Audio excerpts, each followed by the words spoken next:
Different than me? Oh, yes. Our next guest is Alex Ferrer, and he is Judge Alex. He's had a long-running show for 9 years and 1,350 episodes. And he has 308,000 followers on Facebook, 55,000 followers on Twitter. And currently he does commentary on all the news channels right now. His life is very different, I think, from both you and I. So meet Judge Alex. Hi, I'm Jolene Jang. I'm with Judge Alex Ferrer. And how long was your show? The show ran for 9 years in 96% of the U.S. It ended last year when the company that produced it got out of the business of syndication, so that ended the show. So it may come back in another form, year or two, or maybe never, I don't know. I would say right now I'm pitching other show ideas to other networks. Would it be similar? You know, there's some of it is, it's not similar. I'm not pitching any court shows, but I'm pitching some shows in the crime space and the law space. But I'm also pitching some show ideas that are completely unrelated to crime or law that I like. Ideas I've come up with that I like. So we'll see. I don't know what I'll be doing in television, other than now I do a lot of legal commentary for Fox News, for CNN. I did some for HLN and MSNBC. That's dropped off some now that HLN is not doing really court anymore. And I'm a partner in a law firm in Florida called Morgan & Morgan. It's actually in 5 states, from Florida, New York, and three other states. And I'm involved in some of the larger type of cases there, like the pharmaceutical cases, the big mass tort cases involving drug companies. Which, by the way, be careful what you take out there, because drugs right now, the pharmaceuticals are like the Ford Pinto of today. A lot of really bad drugs hurting people, but they're making so much money they just keep pumping them out. By the way, in terms of all these cases that you're privy to, or that you research, you have a podcast now? I have a podcast, but it's not about that. I also do a podcast on legal topics, because when I go on television and I'm doing legal commentary, you have to do it in a very small period of time. You'll notice if you watch legal commentary, any commentary on television. Yeah, all the time. If you watch any commentary on television, they usually come in segments of like 3 to 5 minutes. And they'll usually have somebody on, they'll have a reporter on for a couple minutes, and then they talk to whoever the talking head is for 3 minutes. Well, it's very hard to explain legal concepts in 3 minutes. I mean, somebody wanted to ask you 3 questions about the U.S. Supreme Court decision on gay marriage or on Obamacare. It's a lot to explain in a very short period of time. So I found that I would go back home and I'd read my Twitter feed, which is at Judge Alex Ferrer. And he has, 52,000 57,000, something, 57. I don't know. And then my Facebook, which is also is / Judge Alex Ferrer. I go on there and I'd read comments from people, and they would be asking me questions because it wasn't clear enough in 3 minutes. They'd have more questions. And so I realized I couldn't really explain it in 140 characters any better than I could in 3 minutes, so I started a podcast. Right now it's a members podcast where you join, but I'm moving it into the public space. And I talk about legal concepts. I'll talk about Ferguson, cases in the news like Ferguson, or compare it to the Eric Garner case, compare it to other shootings. I'll talk about just about anything. I'll discuss concepts like reasonable doubt, beyond a reasonable doubt, which even lawyers have trouble with. The burden of proof, presumption of innocence, things like that. Essentially, it'd be like an audio Wikipedia. Yes. Of your choices that we choose from. I have the capacity to do video, but I'm not quite as savvy as you are. Yes, thank you. So I haven't really done video, what are they called? You don't even know. No. VCast, VPods, I don't know what they're called. So in terms of, how many cases have you done? Tried, yes, excuse me, tried. I need to go to your Wikipedia podcast. I've tried about somewhere in the neighborhood of 1,500 cases, 1,500 trials, somewhere around there. Some were small claims court, some were serious criminal cases, family cases. So let's look at some of the domestic violence cases. Sure. What advice do you have for women? Well, if you're talking about domestic violence cases exclusively, my advice would be don't ever stay in a relationship where a guy raises his hand to you. Because once it happens, the chances of it happening again are huge. And you should never be in that kind of a relationship. Have more confidence in yourself, find a way out. There are shelters, or hopefully friends who can help you and stuff like that. But staying in that relationship and blaming yourself for the acts of that moron is just destructive. So I'd say as far as that's concerned. Now, in general, as far as relationships are concerned, I can't tell you the vast majority of women who appeared in front of me were suing over their boyfriend and things that they did for him, which were just plain stupid. I mean, they just paid off everything this guy had. They paid for his car, they paid for his education, they paid for his bills. They did all this stuff while they're in a relationship. And then when the relationship ends, they want to come to court and say, oh, but that wasn't a gift, that was actually a loan. And it's very difficult to prove that when you have a relationship, because the presumption is going to be, you do things for me because we're in a relationship, or I do things for you because I'm in a relationship with you. You know, you don't see guys very often coming to court and going, I bought her this jewelry, but that was a loan. I bought her this dress, but that was a loan. You know, nobody would believe it. So, or even paying bills. So, just don't mother these guys. There's something that, and maybe it's the nurturing side of women, but they see a guy and they know that there's issues there, but they think they can fix him. They think that if they just tweak him right. They just want to help. He's going to be perfect. He's a perfect guy except for this one flaw, but I know I can fix this. You're never going to fix him. You're never going to. He's going to be. Why don't they teach us that in school, Alex? And if you give him, and if you think that you're going to keep a guy by buying him a truck and a jet ski and a boat, if he's not going to stick around, he's not going to stick around because you bought him that stuff. He's just going to leave in the truck pulling the boat with a jet ski in the back. He's going to leave much better equipped than he arrived. But you're not going to keep him by buying him stuff. And I saw a ton of women do that. Perhaps you could do some podcasts on advice for women? Yeah. Yeah, okay. That'd be nice. That would be good. That might be my next podcast. Yeah. And now that you've brought it up. I would appreciate that. Something in your life you need to discuss? Just saying. So if you go back to your childhood, right, away from me here, when did you see signs of like mediating or putting people in their place or just listening? Yeah, it wasn't so much that. I'm not a planner. I don't.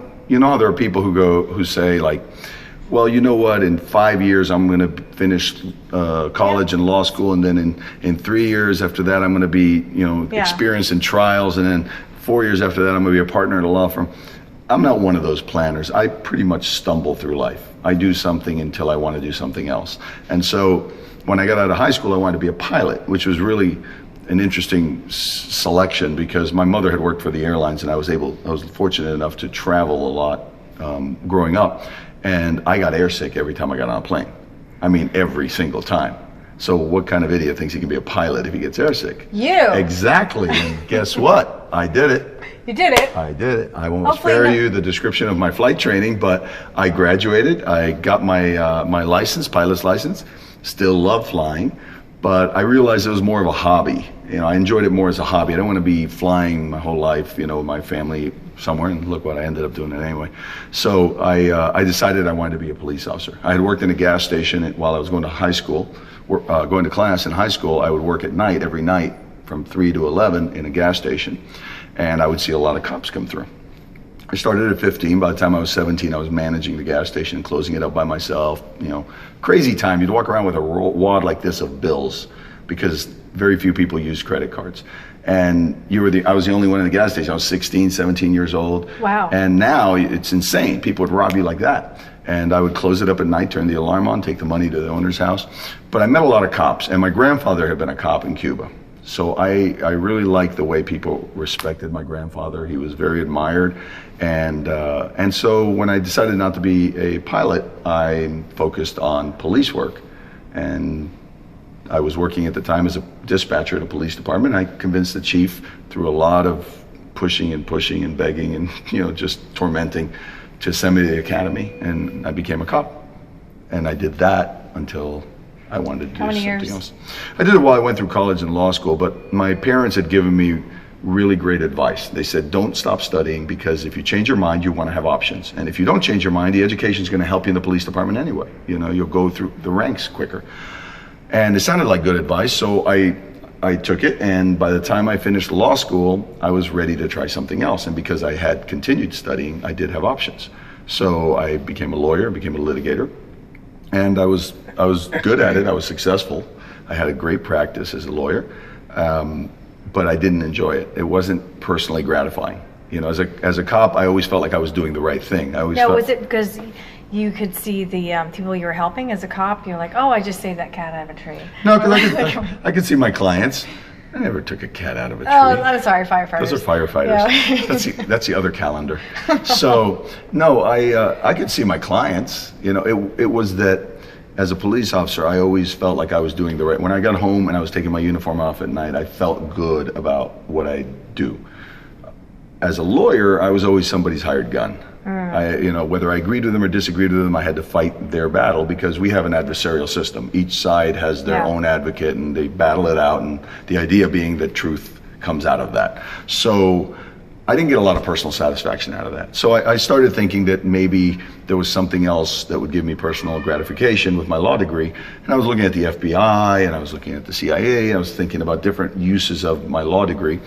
And then I finally realized, you know, being a judge, you're always trying to do the right thing with, you know, within the constraints of the law, but usually your inner sense of justice and what the law requires usually go hand in hand. So I thought that probably would be very gratifying, and I was right. So I threw my hat in the ring and decided to run for circuit court judge in Miami.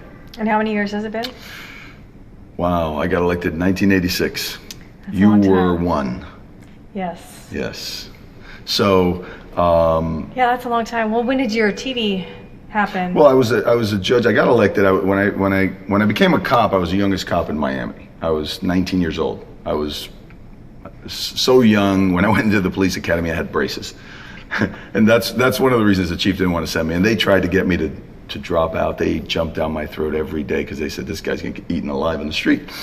But I didn't quit, and I kept fighting, and ultimately they gave me the highest award the academy gives, which is the most outstanding recruit. And then when I became a judge, I became the youngest judge. I was 34 when I was elected, and that's a common age for county court judges who handle traffic tickets and landlord-tenant. But for circuit judges, I think the closest one in age to me was like 41. So I was the youngest judge for about 5 consecutive years until Marilyn Milian, the judge on the People's Court, who also was a Miami judge with me and is a personal friend, she was elevated from county court to circuit court. And so then she's 6 months younger than I am, so she took the mantle off my back, which I was glad to get rid of. And then after 10 years on the bench, I was about to go on the appeals court. There were 3 vacancies. The appeals court is like the elephant's graveyard. You know, judges go there to die. Nobody ever leaves once they get there because it's so like laid back. You don't have litigators in front of you. You don't have to pick a jury. You're looking at, it's kind of like, I compare it to the police officer and the detective. You know, the police officer handles everything as an emergency or on the moment. You know, it's happening now and they have to deal with it. Trial judges do the same thing. They're in the courtroom, there's an objection, you have to sustain it or overrule it. You got to deal with all the issues. The detectives are like the appellate judges. They come in after the fact, they gather all the evidence, they analyze it, they, you know, build a case, and appellate judges kind of do the same. They get the record, they review it for errors to see if a new trial is warranted. So this particular year, typically you get 1 vacancy every 2 or 3 years on the appeals bench. And there were 3 vacancies, 1 judge had died and 2 had retired. So I said, you know, if I'm gonna try out for it, now's a good time. There's 3 vacancies, put my name in, it's very competitive. Usually partners of law firms and other judges are the ones who apply. And I was fortunate enough that, you know, after the application went in and you get presented to a committee of 9 people who pepper you with questions, they make a recommendation to the governor. And at the end of it, out of the 60, I was the only one who got 9 yes votes. Everybody else had a split of like 7 yes, 2 no, 6 yes, 3 no. So it looked really good going into my interview with Governor Jeb Bush, who was the state governor. And I knew Jeb, I'd met him briefly, you know, when I was lobbying for the court system in Tallahassee. So I knew what he was like. I was, you know, people who handicap those kind of races called me and they said, look, you've got one of these seats, because he's very, very much in favor of promoting minorities and women. He did more for women on the bench and minorities on the bench in Florida than any governor ever will do. And of course, I was born in Cuba. He is very pro law enforcement, and I'm a former police officer. He can see what I'm like because I was on the bench for 10 years, because sometimes you put a robe on somebody and they become a totally different animal. They call it robitis. And so he could see that I don't behave that way. And I was the only one that got a unanimous recommendation. So it looked really good. And then out of left field, I got a call that, 20th Television was looking to do a TV show, and they wanted me to be the judge. So it was a major fork in the road. And I had to really think that one through, because I knew I was giving up an appellate seat. Likelihood I was giving up an appellate seat. So I talked about it with my family, and we decided to go for it. And are you happy with their decision? Oh yeah, absolutely. We hit the ground running. In 2005, Judge Alex launched, and it was they compare the ratings at launch to see how high your rating is. And I was the highest rated launch since Dr. Phil in 2002. So in 3 years, nobody had launched with a higher rating than me. And I launched against Tyra Banks and Martha Stewart, who were both household names. And we were the 3 rookie shows. We were the 3 new shows, and I beat both of them. So I became the highest rated new daytime show in syndication, which I thought was kind of cool, because Martha was coming off of being a felon, and I thought the judge beat the felon. That's kind of justice.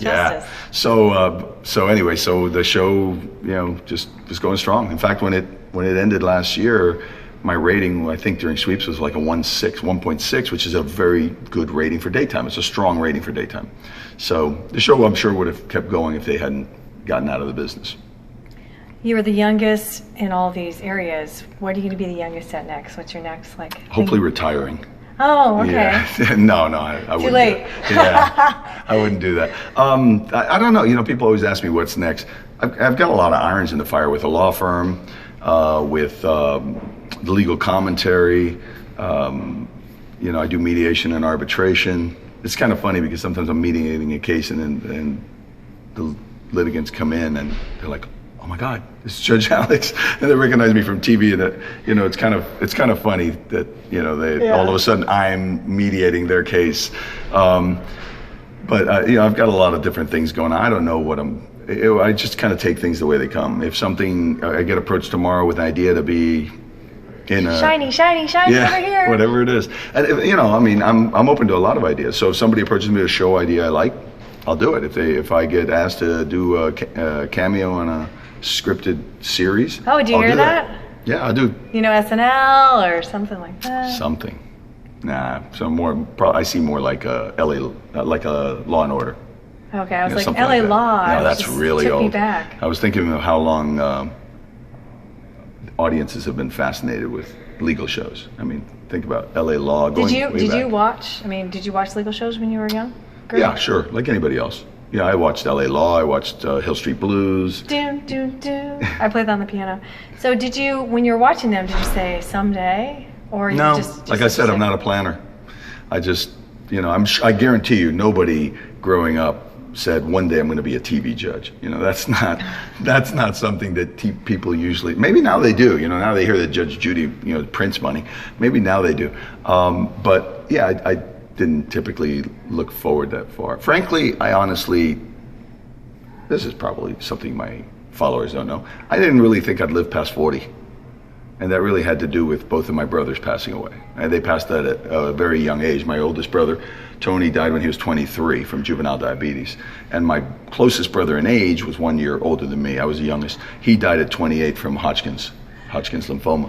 And so I think it just kind of set in my mind that I was probably not going to be here that long. So that might be another contributing factor to why I didn't look forward and say, one day I'm going to do this. So maybe the idea is maximize, hey, live now, enjoy.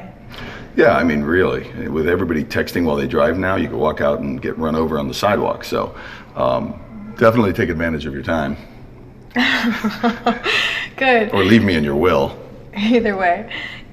Looking at your days, what do you do in your days? How do you start your day? My days vary. It depends on, I fly to New York about every 2 weeks. I do a show on Fox News called Outnumbered. It's a great show. It's at 12 noon to 1 o'clock, 4 women on a couch, and every day they change the one guy. That's why he's outnumbered. But they change him every day. It's a different guy, and they've asked me to come back as much as I can.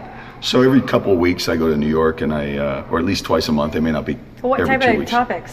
Everything. And it's one of the hardest things I've done, because you don't know what the topics are going to be until about 2 hours before airtime, but 1 hour before airtime, I have to leave to get to the studio and get in makeup and stuff. What if you know nothing about the topic whatsoever? I often don't know anything about the topic, so I have a very short period of time to research. I have a very short period of time to research the topics. Like, some of them, they'll have like a legal topic. Well, I have a handle on that. And then they'll have a political topic, and then they might have a pop culture, and then they might have something dealing with, foreign affairs and, foreign governments. And so there's a lot of reading and digesting in a short period of time and forming opinions about what they could possibly ask me, and then go in there and do it. But they seem to like it because they keep asking me to come back. Interesting. So it's outnumbered, and which? It's Fox News, the Fox News cable channel at 12 noon, Monday through Friday. I'll be on it on July 31st, and then probably twice in August, and that continues. And then while I'm there, typically, if CNN will ask me to be on a 12 noon show, if I have another 12 noon free another day, with Ashley Banfield, I'll do her show. I'll do Fox and Friends, or Megyn Kelly may have a legal topic she wants me to deal with, or O'Reilly. It just varies. Sometimes it's Don Lemon on CNN at night, CNN Tonight, I think it's called. So just a lot of commentary when I'm in town in New York. Otherwise, I do it by satellite from Miami or wherever I happen to be. And then when you're at They asked me to actually do it from LA a couple days ago. I was in LA before coming here. But as you can see, I'm casual. I didn't bring a tie. I didn't bring a suit. And I was like, I'm not going to do it like that. So when you're at home, are you researching different topics? Or are you creating shows? Or? Well, when I'm at home, it depends. If I know that I'm going to be asked to comment on something, I will make an effort to follow that case, or to see what's happening on that case. People ask me about cases all over the country, but you can imagine it's impossible. Yeah. Somebody, a follower of my Twitter page might say, "Hey, what do you think about the case in Chicago, such and such?" Yeah. Well, there's 50 states and tons of cities. I can't be on top of every case. Yeah. So but if it's a case like Holmes, the Aurora theater shooter, I'll follow it if I know I'm going to comment on it. I did a lot of commentary on Zimmerman, the Trayvon Martin case. I did a lot of commentary on the Casey Anthony trial, the Michael Jackson's doctor, Conrad Murray. I did a lot of commentary on his trial. So, when I know it's the one that I'm going to comment on, I do a lot of research. What are so on Facebook, because you have, I don't know, 100,000 something followers? Almost 180,000 on Facebook. I honestly, no, I'm sorry, wait a minute, 180 or 280? I don't know. I gotta look. I think it's like 280,000.